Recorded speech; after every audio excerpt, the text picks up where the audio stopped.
Hi viewers, welcome to our channel. Hero Vijay Thalapathy గారి పైన heroine Namitha గారు పోటీ చేయబోతున్నారు. సో ఇది తమిళ రాజకీయాల్లో మరొక ఇంట్రెస్టింగ్ న్యూస్ అయితే బయటకు రావడం చూస్తున్నాం. మరి నమిత గారు ఓన్లీ విజయ్ దళపతి గారి పైన ఎందుకు పోటీ చేయాలనుకుంటున్నారు, మరి ఈ రైవలరీ ఏ విధంగా ఉండబోతుంది? సో ఇదే అంశం మీద డిస్కస్ చేయడానికి ప్రజెంట్ మనతో పాటు సీనియర్ జర్నలిస్ట్ జయదేవ్ గారు ఉన్నారు. వారితో ఒకసారి డిస్కస్ చేద్దాం. సార్ నమస్కారం. నమస్తే సార్, విజయ్ దళపతి గారు మరి ఆయన పార్టీ పెట్టడం రీసెంట్గా చూస్తున్నాం. అయితే ఇప్పుడు తనపై హీరోయిన్ నమిత గారు పోటీ చేస్తారని చెప్పేసి ప్రకటించడం చూస్తున్నాం. మరి ఎలా ఉంటుంది రైవలరీ? మీ ఒపీనియన్ సార్ దీనిపైన?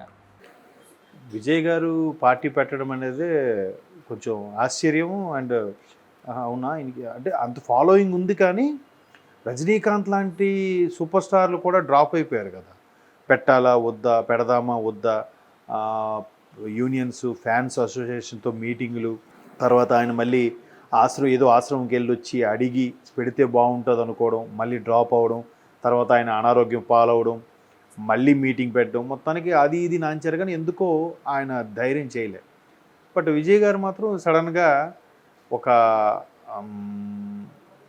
మొన్న పార్టీ పెట్టి 1 month అయింది అనుకుంటా, అక్కడికి ఒక 2-3 months బ్యాక్ ఒక ఇలాగే ఫ్యాన్స్ అసోసియేషన్ మీటింగ్లో ఒక చిన్న పిట్ట కథ ఏదో చెప్పారంట. ఎట్లాగంటే ప్రతిసారి ఈ ఏదో ఒక అడవి కథలా చెప్తూ అడవికి రారాజు ఎవరైతే బాగుంటుందో అన్ని జంతువులకి సక్రమంగా ఉంటుంది, బాగుంటుంది అనే ఉద్దేశంలాగా ఒక చిన్న పిట్ట కథ చెప్తూ, ఈసారి వచ్చే మృగరాజు ఎవరైతే ఉన్నాడో సరైనడు ఉంటేనే అడవి నియమం తప్పకుండా ఇదవుతుంది, అన్ని జంతువులకి మేలు చేకూరుతుంది, ఆ జంతువు మనమయ్యేలా ఉండాలి అన్నట్టుగా ఏదో పెట్ట కథ. అంటే ఇండైరెక్ట్గా ఒక హింట్ ఇచ్చారని కొంతమంది చాలా సీనియర్లైన తమిళ పాత్రికేయులు ఇచ్చిన విశ్లేషణ అది.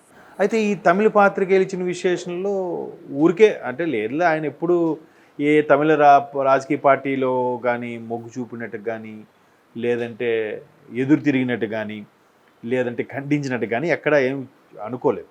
కాకపోతే ఇటువంటి నేపథ్యం ఉన్న హీరో అజిత్ ఉండేవారంట. అజిత్ ఎలా అంటే కొంచెం జయలలిత గారికి బాగా ఫేవరు అయినప్పటికీ ఆయన జనరల్గా మొదట్లో తమిళ రాజకీయాలు ఎలా ఉండేవంటే, తమిళ రాజకీయాలు ఏదైనా పార్టీ క్యాన్వాసింగ్కి వెళ్ళినప్పుడు ఇండస్ట్రీ నుంచి కంపల్సరీగా ఏ ప్రభుత్వం లీడ్లో ఉంటే ఆ ప్రభుత్వం పిలిస్తే ఇండస్ట్రీకి చెందిన ప్రతి ఒక్క నటుడు ఎంత సీనియర్ అయినా వెళ్ళి క్యాన్వాసింగ్లో పార్టిసిపేట్ చేయాల్సిన పరిస్థితి ఉండేదంట.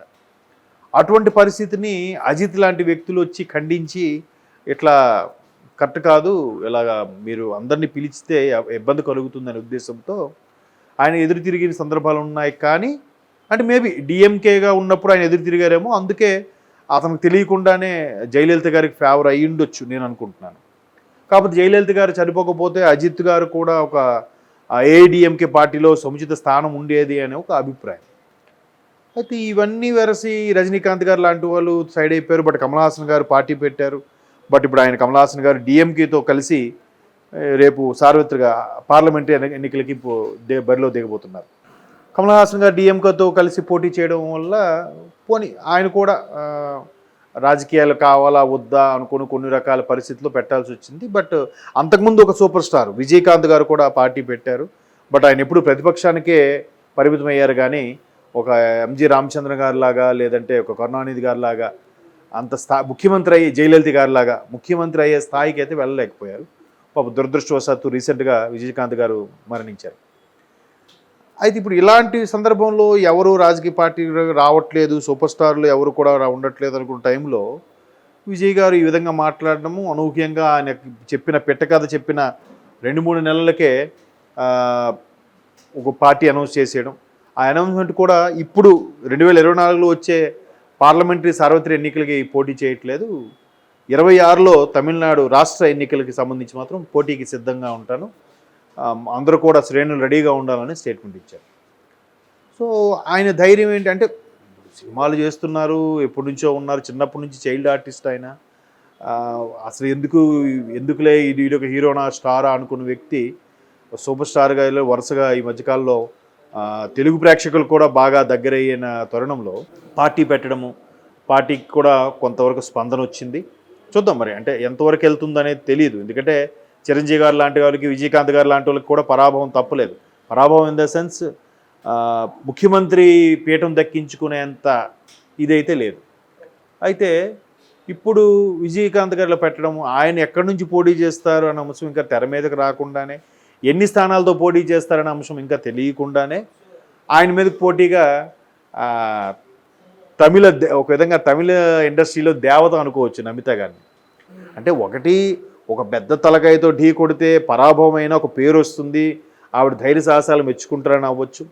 లేదా ఆమె ఏ పార్టీ, ఇప్పుడు విజయ్ గారు పెట్టిన పార్టీ తరఫున నేను పోటీ చేస్తే ఖచ్చితంగా డిఎంకే కానీ ఏఐడిఎంకే కానీ ఏదో డిఎంకే ప్రభుత్వం అదే ఉంది కాబట్టి, స్టాలిన్ గారి ప్రభుత్వం ఉంది కాబట్టి మేబీ డిఎంకే గారి తరఫున పోటీ చేసింది అనుకోండి నమిత, గెలిచినా ఓడినా ఆ ఖ్యాతి వేరు ఉంటుంది కదా.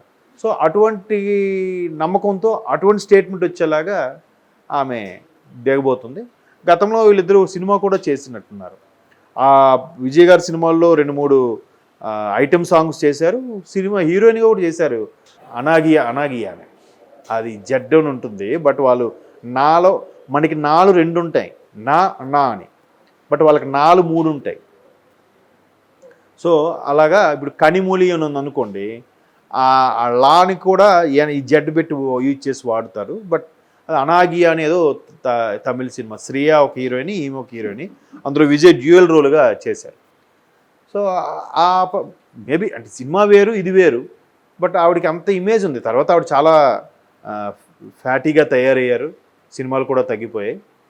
బట్ ఆవిడకి ఎందుకో అసలు మరి ఆవిడ అందం నచ్చో ఆవిడ యాక్షన్ నచ్చో తెలియదు కానీ ఇండియన్ స్క్రీన్ మీద కూడా ఆవిడ ఖుష్బూ గారి తర్వాత గుడి కట్టిన హీరోయిన్ ఎవరైనా ఉన్నారంటే నమిత గారికి.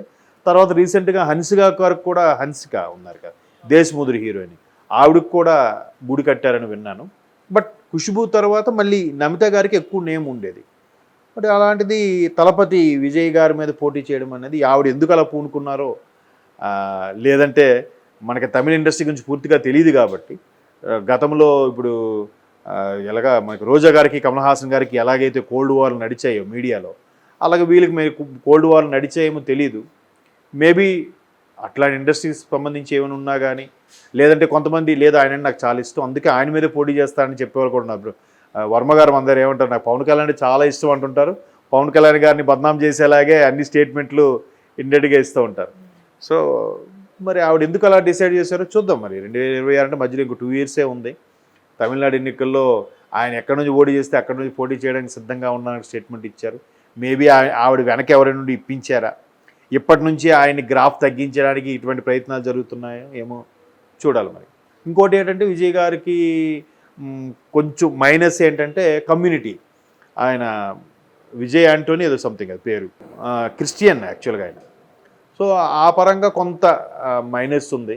ఇప్పుడు అన్నామలై లాంటి వాళ్ళు బీజేపీ తరఫున బాగా విజృంభించి మాట్లాడుతున్నారు కాబట్టి, సో విజయ్ గారు లాంటి వాళ్ళకి అది కొంచెం మైనస్ అవ్వచ్చు అని అనుకుంటాను. ఎందుకంటే దేవాలయాలు, ఈ ధార్మికత, హిందూ ఇవి ఎక్కువ తమిళనాడులో. మీరు అబ్జర్వ్ చేస్తే ప్రతి ఒక్కరు కూడా బొట్టు పెట్టుకొని కంపల్సరీగా పొద్దున్న స్నానం చేసే బొట్టు పెట్టుకొని ఇలాగ మనకన్నా తెలుగులో కన్నా అక్కడ ఎక్కువగా సంప్రదాయబద్ధంగా కనబడడానికే ఇష్టపడుతూ ఉంటారు. ఈవెన్ అమ్మాయిలు కూడా జీన్సు టీషర్ట్ వేసుకున్నా కూడా జడ వేసుకుని పూలు పెట్టుకోవడం, కొన్ని రకాల పద్ధతులు ఇప్పటికీ ఫాలో అవుతుంటారు వాళ్ళు. సో ఆ పరంగా కాస్త విజయ్ గారికి మైనస్ అవ్వచ్చు అని అనుకుంటున్నాను. చూద్దాం మరి, ప్రజలు ఒకసారి ఛాన్స్ ఇస్తే ఈయన ఎలా పరిపాలిస్తాడో చూద్దాం అనుకుని కూడా అవ్వచ్చు కదా. అలా అనుకుంటే ఆయన మీద ఈవిడ పోటీ చేస్తుంది. ఎందుకంటే ఈవిడ కూడా ఎంత కాన్ఫిడెన్స్ లేకపోతే, తమిళ ప్రజలు నన్ను ఎంతగా ఆదరిస్తారు అనే నమ్మకం ఆవిడకి లేకపోతే ఆవిడ అంత విజయ్ గారి మీద పోటీ చేసే ధైర్యం రాదు కదా. ఈ బ్యాక్ బోన్ ఏంటన్నది ఇంకా రాబోయే రోజుల్లో ఎవరు సపోర్ట్ ఉంది, ఎవరు సపోర్ట్ ఈవిడ ఎలాగవుతుందని మనం కూలంకషంగా చర్చించుకోవచ్చు. ప్రస్తుతానికి స్టేట్మెంట్ అయితే ఇంట్రెస్టింగ్గా అనిపించింది. Okay, thank you so much. Thank you.